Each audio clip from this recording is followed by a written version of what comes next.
အားလုံးပဲမင်္ဂလာပါကျွန်တော်တို့ The International Editing YouTube Channel ကနေကြိုဆိုလိုက်ပါတယ်ဒီနေ့ညမှာဆိုရင်တော့ကျွန်တော်မနက်မှာကစားမယ်ဒါ Elia Tupuria နဲ့ Justin Gage တို့ရဲ့ဒါပွဲကောင်းကိုတက်ဆက်ပေးတော့မှာဖြစ်ပါတ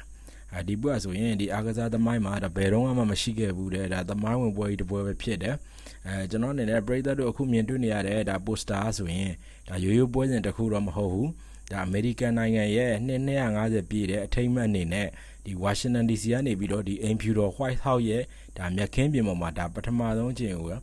ကျင်းပမဲ့ UFC Freedom ဒါ250ရဲ့ main event ဒါပွဲကြီးပဲဖြစ်ပါဒါကောင်းတွဲပွဲအနေနဲ့ဆိုရင်ဒီရင်ဆိုင်ကြရမှာတော့ဒါလက်ရှိစမှာဆိုရင်ဒါရှုံးပွဲမရှိတဲ့ဒါဒီ lightweight champion ဒါ Elia Tupuria နဲ့ဒါ champion Justin Gage တို့ပဲဖြစ်ပါတယ်သူတို့ကဆိုရင်ဒါမင်းဘယ်သူကဘယင်ဖြစ်မလဲဆိုတာကိုဒါရွေးချယ်ကြမှာဖြစ်တယ်နောက်ကျတော့ lightweight တိုက်တဲ့ပွဲဖြစ်တဲ့အတွက်ကျွန်တော်ကတော့တော်တော်လေးကိုစိတ်ဝင်စားဖို့ကောင်းတဲ့ပွဲတစ်ပွဲလို့မြင်ပါတယ်နောက်ကျတော့ဒါ fighter နှစ်ဦးရဲ့ဒါနောက်ခံတဲ့ဆွမ်းဆောင်ရည်တွေကိုကြီးလိုက်မယ်ဆိုရင်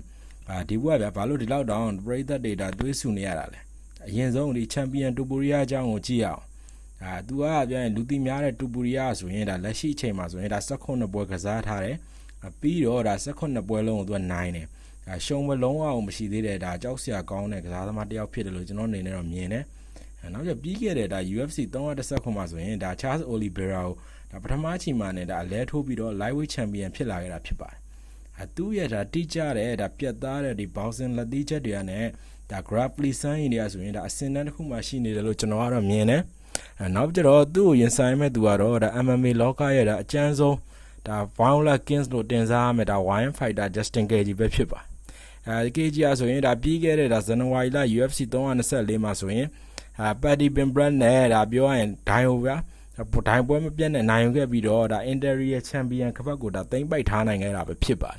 ်ဒါအတွေ့အကြုံရင့်ချက်ပြီးတော့ဒါဘလို့အခြေအနေမျိုးကနေမဆိုးပွဲကိုလှည့်ပြောင်းလုံးနိုင်တဲ့ဒါ knockout power ပြည့်ရှိသူလည်းဖြစ်တယ်နောက်ကျတော့ဒါအပြင်လောကကနေဗျာကျွန်တော်အနေနဲ့ပြောရင်ဒါပုဂ္ဂိုလ်ရေးအငင်းပွားမှုများလည်းဖြစ်တယ်ပေါ့နော်ဘာလို့ဆိုရင်ဒီပွဲကဗျာဒီ Octagon မှာဆိုရင်ဒါလောင်ရင်ထဲမှာကျမ်းမှာမဟုတ်ဖ ೇನೆ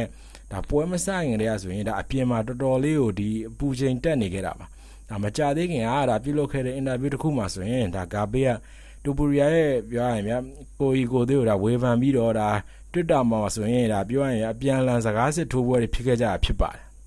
နောက်ပြီးတော့တူပူရီယာရဲ့ဒီကိုဒါ question ပြဆဲမှုကိစ္စတွေအထိကိုပြည်သက်တွေကြားထဲမှာဒါပြောရရင်ကြောက်ကြရဖြစ်သွားခဲ့လို့ဒါသူတို့နှစ်ယောက်ကြားမှာဆိုရင်ပုဂ္ဂိုလ်ရေးရနေပြီးတော့ဒါမုန်းမှုတွေရှိနေတယ်ပြီးတော့ဒါလောင်ရင်ထဲမှာလည်းဒါအသေးကြေထိုးသက်ကြမဲ့နေထားမှာဖြစ်တယ်လို့ကျွန်တော်ကတော့မြင်ပါတယ်နောက်ကျတော့ဒီပွဲဆိုရင်ဒီပွဲကရိုးဗျာခပတ်လူပွဲထပ်ပို့သွားပြီးတော့သူတို့နှစ်ယောက်ရဲ့ဒါပြောရင်တိတ်ခပိုင်းရပြိုင်တဲ့ပွဲတစ်ပွဲဖြစ်မယ်လို့ကျွန်တော်ကတော့မြင်တယ်နောက်ပြီးသူတို့နှစ်ယောက်ရဲ့ပေါက်ကြီးကိုလက်ရှိတစ်ချက်ကြည့်လိုက်မယ်ဆိုရင်ဒါပြောရင် Elia Tupuria အနေနဲ့ဆိုရင်ဒါ 0.2 ပဲရမှာဗျာသူဘက်ကနေလိုက်မယ်ဆိုရင်ဒါ Justin Gage ဘက်ကဆိုရင်ဒါ4စားလောက်ထိကိုရမှာဖြစ်ပါတယ်အဲကြတော့သူတို့နှစ်ယောက်ရဲ့ဒါပေါက်ကြီးရဆိုရင်ဒါတော်တော်လေးကိုကွာတယ်ပြောရင်တော့Justin Gage ကတော်တော်လေးကိုရှုံးမဲ့နေထားမှများတယ်ပေါ့ရာခိုင်နှုန်းအဲ့လိုသတ်မှတ်ထားပဲဒါပေမဲ့ကျွန်တော်အနေနဲ့ပြောရင်တော့ဒီ UFC ပွဲတွေကတော့ခံမှတော့ခတ်ပါတယ်ဘယ်သူနိုင်မလဲဆိုတာဒါအတင်းတစ်ဖက်သက်ကြီးပြောလို့မရဘူးဘာလို့လဲဆိုတော့ Justin Gage မှာလည်း power ပြင်းနေတာခြေခံချက်တွေဒါသူ့ရဲ့ power ပြင်းတဲ့ knockout လက်သီးတွေဆိုရင်လည်းဒါလူတွေအားလုံးကတော်တော်လေးကိုသိကြတာပဲဖြစ်ပါတယ်အားကြောင့်မို့ကျွန်တော်ကတော့ဒီပွဲကတစ်ဖက်သက်တော့ပြောလို့မရဘူး Justin Gage မှာလည်းနိုင်ဖို့ခွင့်ရည်များမယ်လို့တော့ကျွန်တော်အနေနဲ့တော့မြင်ပါတယ်နောက်ကျတော့ပွဲဆန်းစစ်ချက်အနေနဲ့ဆိုရင်ဒါပွဲကိုဆန်းစစ်ကြည့်အောင်ဗျာသုံးသက်သူများစုကတော့ဗျာဒါအသက်29နှစ်ပဲရှိသေးပြီးတော့ဒီအရှင်ဟောကောင်းတဲ့ဒါတူပူရီယာကိုနော်ပွဲကြိုလေးတွေမှာဆိုရင်ဒါအသာပေးထားကြတာကိုကျွန်တော်အနေနဲ့တော့တွေ့ရတယ်ကျွန်တော်ကတော့ဗျာအဲ့လောက်ကြည့်တော့အတင်းကြီးတော့တစ်ဖက်သက်ကြီးပြက်လိမ့်မယ်လို့မမြင်ဘူးကြည့်ကောင်းမယ်ပွဲလို့တော့မြင်တယ်ဘာလို့လဲဆိုရင် KG ရဲ့ body နေထားရလဲ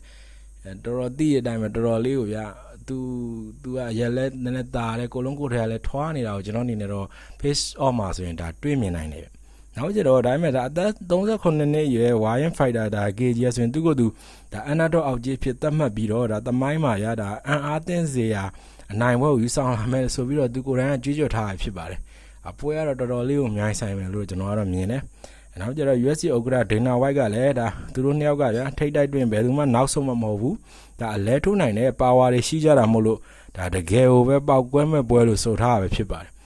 ဒါပြောရင်ဗျာအဓိကတော့ကျတော့ဒါ KG ရဲ့ပြင်းထန်တဲ့ခြေထောက်ကန်ချက် leg kick တွေကိုဒါ Tupuria အနေနဲ့ဒီဘယ်လိုထိန်းချုပ်မလဲဆိုတာတော့တော်တော်လေးစိတ်ဝင်စားဖို့ကောင်းတယ် နောက်ပြီးတူပူရီယာရဲ့ second round ဒီမှာပွဲသိမ်းနိုင်တဲ့လက်သီးတွေရောဒါပြောရင်ဂါဂျီတွေနဲ့ပြောရင်ဗျာ